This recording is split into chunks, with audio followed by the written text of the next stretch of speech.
Hey everyone, hope you're having a great day. In this video, I'm going to talk about how I manage to stay with a consistent gym routine despite the COVID-19 quarantine and hit new personal records in deadlift and squat despite working out during quarantine. Now this is huge for me. Now my deadlift is around 300 pounds. My squat is around like 250, 260. So it's just incredible. I keep getting higher and higher every year I've been working out.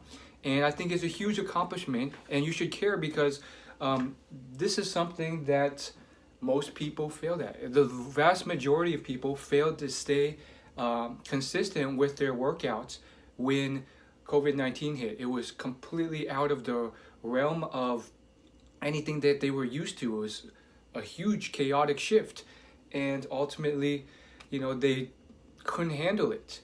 And I want to just get into the 5 tips to how I was able to do this, because I know my younger self, when I wasn't as far deep into this self-growth journey, probably wouldn't have been able to do this. For sure wouldn't have been able to. And I want to share what's changed, how I've grown, and how I've been able to. So tip number 1, have a winner's mindset. I told myself after studying thousands of successful people, reading hundreds of books on successful people, that a winner's mindset means that you don't make excuses. It's one of the reasons I changed my Instagram username to No Excuses Will. I asked myself, okay, there are valid excuses sometimes, but there's also a lot of horrible excuses that aren't true. And I knew this was one of those situations. I had all these doubts, these fears, these moments of discomfort in my mind, in my body, my heart, because I felt, working out will be such a nuisance at home. Working out, I won't have the right equipment. Why should I even try? Or, I have to schedule time to work out because I'm sharing this home with a bunch of other people, and then it's going to be a nuisance for them, and they're going to look at me like I'm a nuisance. So I had all this fear, and I told myself, no, a winning attitude means you make it happen. You try your hardest, and if that means people tell you no and some huge obstacle comes up, that's another thing. But you at least try. You actually at least ask people, hey, can I coordinate a time where I could work out here? Hey, will you be upset if I work out here? And I was scared to death of doing that, but I did it, and I'm proud I did. I was able to maintain a consistent workout routine at home. Number 2, have support groups, systems, coaches, other people helping you out.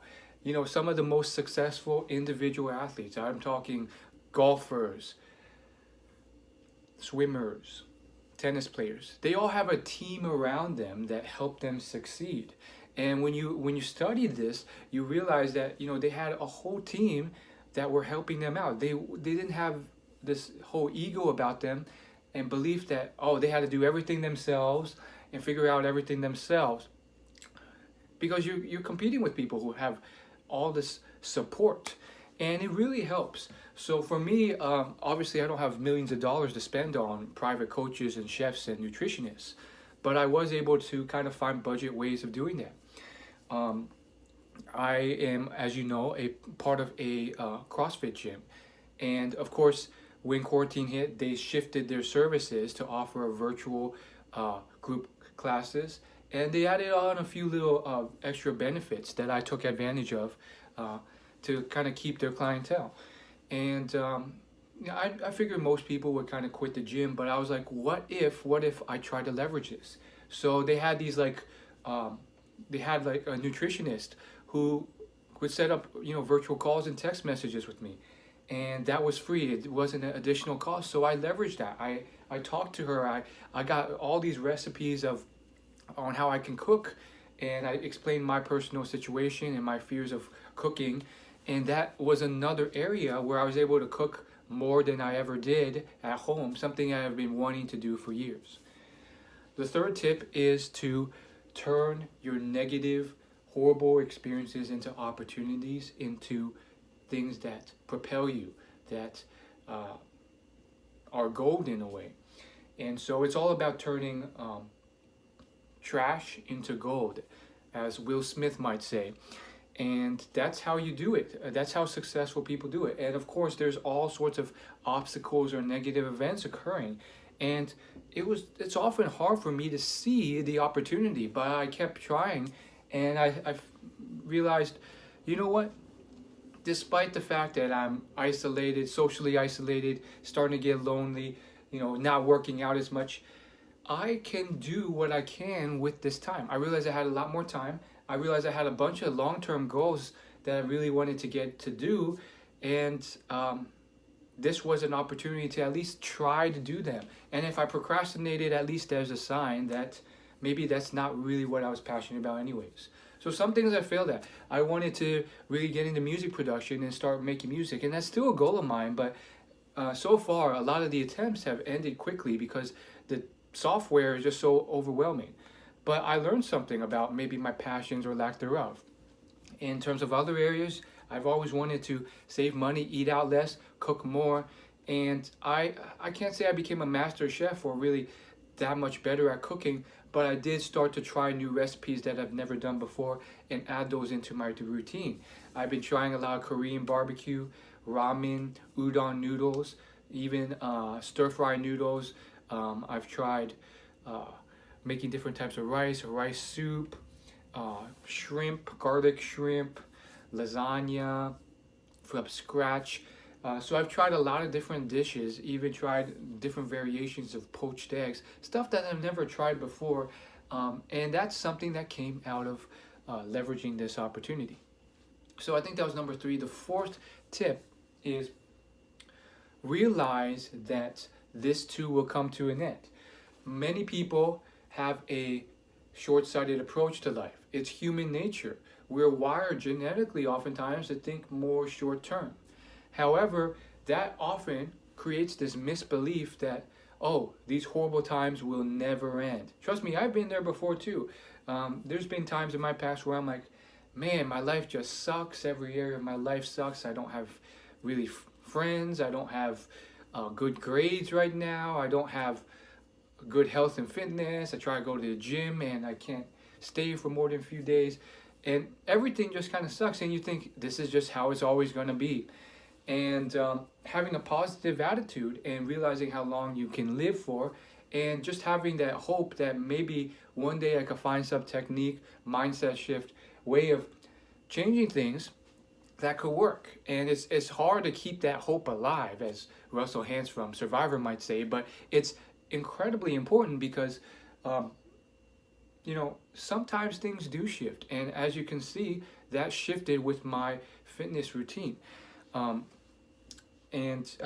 did find some techniques and methods for staying consistent with my gym routine, and that hope and that understanding that things are always going to change keeps you going. And as you see now, vaccines for COVID are being rolled out everywhere, whereas half a year ago everyone was thinking this will never end. There's no end in sight. We're going to be stuck here in quarantine for 20 years. That's just not the case. And yet they acted like it, and it really shut them down. So that brings me to the 5th tip. This is a tip about how I stayed so motivated to continue the exercise. And I really think that one secret to my motivation is I get a lot of motivation from any inch of progress I get over the average person. I know the average person is going to stop showing up on Fridays to the gym. Stop showing up by early March after making their New Year's resolutions. So the first day of March and every Friday, those are days when I show up to the gym, I make sure to be so excited and proud of myself and enthused. And it's not always easy, but over time, you really do get that joy and excitement because you realize I've just gotten ahead of the average person. This just showing up on this day means volumes. And when I have that extra energy, it just keeps me going, keeps me fueled. It gives me evidence to say, hey, you can do it. You can be better than the others who give up. So there's how you see it. There's how you can make some changes. And think about this. I saw some incredible gains in my compound movements, and you can see the actual videos of me deadlifting that way on my Instagram and TikTok.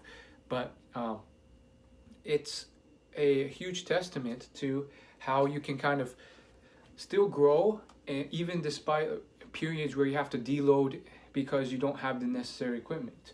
I actually only had a few bits of equipment, and I work with those. I had a pull-up bar, I had a set of 25-pound weights, a set of 10-pound weights, and one 65-pound kettlebell, which is really not much, but I did the most with that, and I was able to still make gains during that time. So thanks for watching, and I'll see you later.